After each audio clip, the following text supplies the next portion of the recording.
एक लड़की जिसका सपना था जज बनना, लेकिन वो बन गई एक मास्टरमाइंड अपराधी। ये सच्ची कहानी है मध्य प्रदेश के रहने वाले अर्चना तिवारी की, जिसने पूरे प्रदेश की पुलिस को घुटनों पर ला दिया। 7 अगस्त 2025 की रात वो नर्मदा एक्सप्रेस ट्रेन में सवार हुई, पर अपनी मंजिल तक कभी नहीं पहुंची। अगले 13 दिनों तक आसमान से लेकर पाताल तक उसकी तलाश हुई। जंगल छाने गए, नदियां खंगाली गई और सैकड़ों पुलिस वालों ने दिन रात एक किए हुए उसकी तलाश की। परिवार का रो रो कर बुरा हाल था और देश के हर अखबार और टीवी चैनल पर बस एक ही सवाल था, आखिर अर्चना तिवारी है कहाँ? लेकिन जब इस रहस्य से पर्दा उठा तो ये किसी गुमशुदगी की दर्दनाक कहानी नहीं, बल्कि एक सोची समझी साजिश निकली, जिसे सुनकर हर कोई दंग रह गया। तो आइए आज जानते हैं कैसे एक होनहार छात्रा जो इंसाफ की कुर्सी पर बैठना चाहती थी, खुद ही कानून को अपनी उंगलियों पर नचाने लगी और अपने ही गायब होने का इतना बड़ा जाल बुना।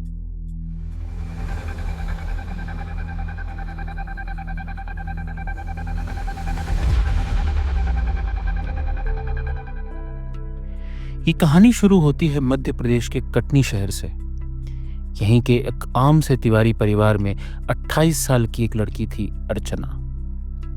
आंखों में जज बनने का सपना लिए अर्चना कोई आम लड़की नहीं थी। वो एक तेज दिमाग और बुलंद हौसलों वाली एक लॉ ग्रेजुएट थी। जबलपुर में वकालत की प्रैक्टिस करने के बाद वो अपने सपनों को पूरा करने के लिए इंदौर चली आई। उसका बस एक ही मकसद था, सिविल जज बनना। इंदौर के एक गर्ल्स हॉस्टल में रहकर वो दिन रात कानून की मोटी मोटी किताबों में अपना भविष्य तलाश रही थी। उसके दोस्त और परिवार वाले जानते थे कि अर्चना अपनी पढ़ाई को लेकर कितनी जुनूनी है। वो एक ऐसी दुनिया बनाना चाहती थी जहां सब के लिए न्याय हो, और उस दुनिया का सबसे अहम हिस्सा वो खुद बनना चाहती थी। लेकिन हर चमकती कहानी के पीछे एक अंधेरा भी होता है। एक तरफ अर्चना का जज बनने का सपना था, तो दूसरी तरफ परिवार का शादी के लिए बनाया जा रहा दबाव।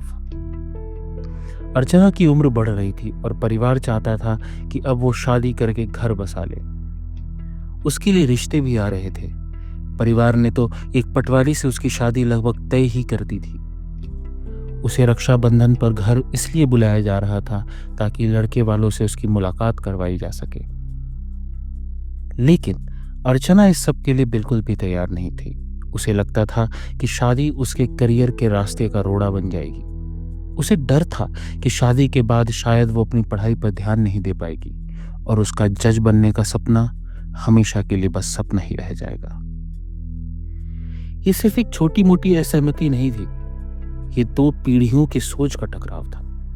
एक तरफ जहां परिवार था जो अपनी बेटी की भविष्य सामाजिक परंपराओं में सुरक्षित देख रहा था, दूसरी तरफ अर्चना थी जो अपनी शर्तों पर जिंदगी जीना चाहती थी।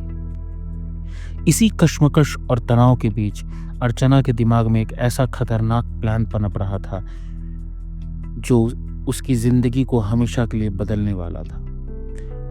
उसे लगा कि अगर अपने सपनों को बचाना है तो इस दबाव से आजाद होना होगा, और इस आजादी के लिए उसने जो रास्ता चुना वो किसी ने भी सपने में नहीं सोचा था। उसने फैसला किया कि वो अब गायब हो जाएगी। 7 अगस्त 2025, रक्षाबंधन का त्योहार बस आने ही वाला था। अर्चना ने इंदौर के सत्कार गर्ल्स हॉस्टल से अपना सामान पैक किया और कटनी जाने के लिए निकली। उसने नर्मदा एक्सप्रेस के एसी कोच B3 में अपना सीट बुक कराया। शाम को वो ट्रेन में सवार हुई।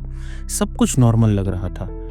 रात करीब 10:16 पर जब ट्रेन भोपाल के रानी कमलापति स्टेशन के पास थी तो उसने अपनी चाची को फोन किया और बताया कि वो भोपाल पहुंचने वाली है। ये परिवार से उसकी आखिरी बातचीत थी। इसके बाद उसका फोन बंद हो गया। अगली सुबह 8 अगस्त को जब नर्मदा एक्सप्रेस कटनी स्टेशन पहुंची तो परिवार वाले उसे लेने प्लेटफॉर्म पर खड़े थे।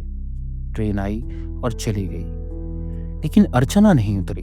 घबराए हुए परिवार वालों ने उमरिया में रहने वाले उसके मामा को फोन किया। जब ट्रेन उमरिया पहुंची तो मामा कोच B3 में चढ़े। उन्होंने देखा अर्चना की सीट पर उसका पर्स, बैग और सारा सामान तो था, लेकिन अर्चना गायब थी। बैग में भाई के लिए राखी और बच्चों के लिए तोहफे भी थे। यह देखकर उनके होश उड़। साथ में सफर कर रहे लोगों ने बताया कि उन्होंने अर्चना को रानी कमलापति स्टेशन के बाद अपनी सीट पर देखा ही नहीं था। एक जीती जागती इंसान चलती ट्रेन के कोच से आखिर कैसे गायब हो सकती थी? ये खबर आग की तरह फैल गई। परिवार ने फौरन जीआरपी यानी गवर्नमेंट रेलवे पुलिस में गुमशुदगी की रिपोर्ट दर्ज कराई। पुलिस ने मामले को गंभीरता से लेते हुए तुरंत एक्शन शुरू किया। पहला शक यही था कि अर्चना किसी हादसे का शिकार हो गई है। क्या वो चलती ट्रेन से गिर गई थी या किसी ने उसे धक्का दे दिया था? पुलिस ने रानी कमलापति स्टेशन से लेकर कटनी तक पूरे रेलवे ट्रैक को छानना शुरू किया। मामला और भी रहस्यमय तब हो गया जब पुलिस को अर्चना के मोबाइल का आखिरी लोकेशन नर्मदापुरम के पास सतपुड़ा के घने जंगलों और नर्मदा नदी पर बने एक रेलवे ब्रिज पर मिला। इस सुराग ने एक भयानक आशंका को जन्म दिया। क्या अर्चना नदी में गिर गई थी? फौरन होमगार्ड और एसडीआरएफ की टीम को बुलाया गया। गोताखोरों ने कई दिनों तक नर्मदा नदी का कोना कोना छाना और पुलिस की टीम ने मीलों फैले जंगलों में सर्च ऑपरेशन चलाया। डॉग स्क्वाड की भी मदद ली गई, लेकिन नतीजा जीरो था। अर्चना का कोई नाम और निशान नहीं मिल रहा था। परिवार की हालत हर पल बिगड़ रही थी। उन्होंने किसी अनहोनी का डर सता रहा था। उन्होंने मानव तस्करी तक का शक जताया और मुख्यमंत्री से सीबीआई जांच की मांग कर डाली। अर्चना के घर पर उसकी सलामती के लिए महामृत्युंजय जाप शुरू हो गया। मीडिया में ये खबर सुर्खियां बन चुकी थी। जज बनने वाली निकली लड़की लापता। हर चैनल पर यही ब्रेकिंग न्यूज थी। पुलिस पर दबाव आसमान छू रहा था। अब यह सिर्फ एक गुमशुदगी का केस नहीं, बल्कि पूरे पुलिस डिपार्टमेंट की साख का सवाल बन गया था। दिन बीतते गए। 1, 2, 5, 10, 12 दिन गुजर गए थे, पर अर्चना का कोई पता नहीं चला। ऐसा लग रहा था जैसे उसे जमीन निगल गई हो या आसमान खा गया हो। अर्चना तिवारी का केस मध्य प्रदेश पुलिस के लिए एक ऐसी पहेली बन चुका था जिसका कोई सिरा नहीं मिल रहा था। 12 दिन बीत चुके थे और हाथ पूरी तरह खाली थे, लेकिन पुलिस ने हार नहीं मानी थी। रेलवे एसपी राहुल कुमार लोढ़ा की अगुवाई में 70 से ज्यादा पुलिस वालों की कई स्पेशल टीमें इस केस पर दिन रात काम कर रही थी। ये एक ऐसी जांच थी जिसमें पुलिस को सिर्फ जमीन पर नहीं, बल्कि टेक्नोलॉजी के जाल में भी सुराग खोजने थे। पुलिस ने एक एक करके करीब 500 सीसीटीवी कैमरों की फुटेज खंगाली। इंदौर के हॉस्टल से लेकर रेलवे स्टेशन तक और फिर ट्रेन के रास्ते में पड़ने वाले हर स्टेशन के कैमरों को घंटों तक देखा गया, लेकिन अर्चना कहीं नजर नहीं आई। इसी बीच एक चौंकाने वाली बात सामने आई। जांच में पता चला कि अर्चना का ट्रेन टिकट ग्वालियर में तैनात एक पुलिस कांस्टेबल राम तोमर ने अपनी आईडी से बुक किया था। पुलिस ने फौरन राम तोमर को हिरासत में ले लिया। पूछने में उसने बताया कि 1.5 साल से अर्चना के संपर्क में था, लेकिन उससे कभी मिला नहीं था। टिकट भी अर्चना के कहने पर ही बुक किया था। क्या ये कांस्टेबल भी साजिश का हिस्सा था? पुलिस के लिए ये एक और गुत्थी थी। लेकिन जांच का सबसे बड़ा ब्रेक थ्रू तब मिला जब पुलिस ने अर्चना के कॉल डिटेल्स को गहराई से खंगाला। एक ऐसा नंबर सामने आया जिस पर अर्चना घंटों बात करती थी। ये नंबर था शुजालपुर के रहने वाले 26 साल के एक लड़के सारांश जोगचंद का। पुलिस को एक नई लीड तो मिल गई, पर एक और समस्या थी। अर्चना और सारांश ज्यादातर बातें व्हाट्सएप कॉल पर करते थे, जिन्हें ट्रेस करना लगभग नामुमकिन था। पुलिस ने साइबर एक्सपर्ट्स की मदद से व्हाट्सएप कॉल के आईपी एड्रेस को खंगालना शुरू किया। जैसे जैसे जांच आगे बढ़ रही थी, पुलिस के दिमाग में अब एक शक घर करने लगा था। कहीं ऐसा तो नहीं कि शिकार ही शिकारी हो? जांच के दौरान पुलिस को एक और अहम सुराग मिला। पता चला कि इंदौर से ट्रेन में बैठने से ठीक पहले अर्चना ने एक नया कीपैड फोन और एक नई सिम खरीदी थी। वो इसी नए नंबर से सारांश से लगातार बात कर रही थी, जबकि उसके परिवार को इस फोन के बारे में कोई खबर नहीं थी। ये साफ इशारा था कि अर्चना ने गायब होने की तैयारी बहुत पहले से कर रखी थी। पुलिस अब एक ऐसी लड़की की तलाश में थी जो खुद पुलिस को भटकाने के लिए सुराग छोड़ रही थी और हर कदम पर वो पुलिस से 2 कदम आगे थी। 12 दिन की लगातार जांच के बाद पुलिस के हाथ आखिरकार वो धागा लग ही गया जो इस पूरी गुत्थी को सुलझाने वाला था। 19 अगस्त की रात यानी गुमशुदगी के 13वें दिन अर्चना ने एक गलती कर दी।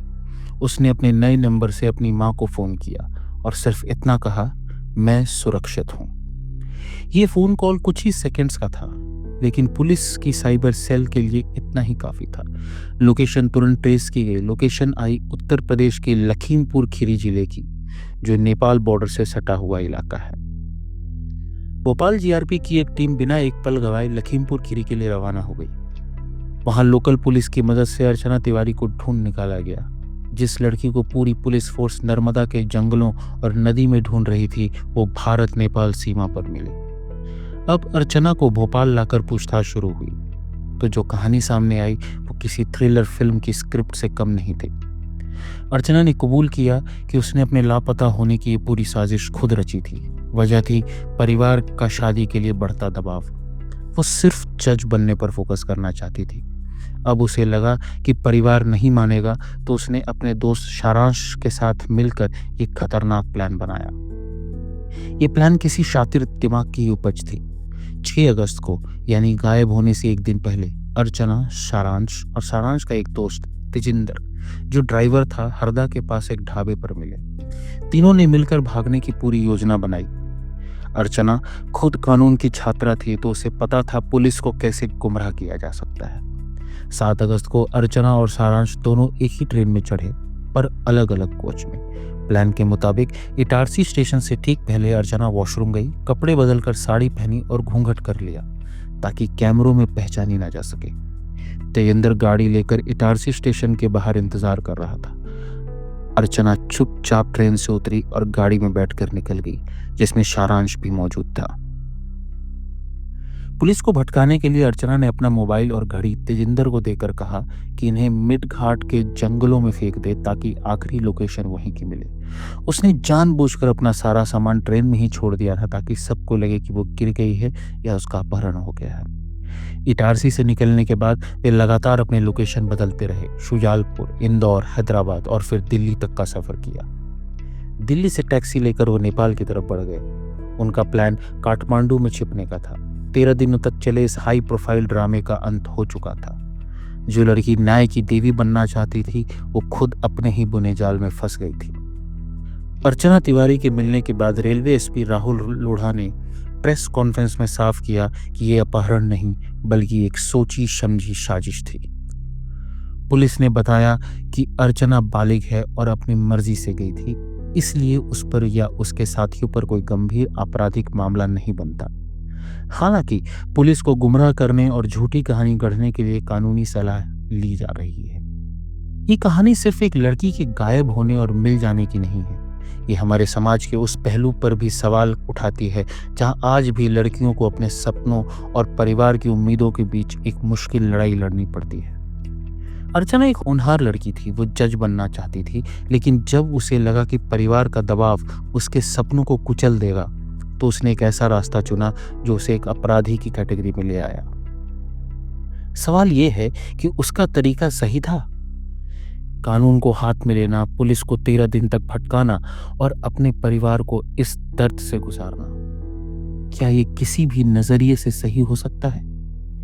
लेकिन यह सवाल भी उठता है कि आखिर वो कौन सी वजहें थी जिन्होंने एक होनहार लॉ स्टूडेंट को ऐसा करने पर मजबूर कर दिया। ये घटना पर्सनल फ्रीडम और सामाजिक उम्मीदों के बीच एक गहरे टकराव को दिखाती है। आज की पीढ़ी अपनी जिंदगी के फैसले खुद लेना चाहती है, चाहे वो करियर हो या शादी। जब उन्हें लगता है कि उनकी आवाज नहीं सुनी जा रही, तो कुछ लोग अर्चना जैसा गलत रास्ता अपना लेते हैं। अर्चना की कहानी एक चेतावनी है परिवारों के लिए और युवाओं के लिए।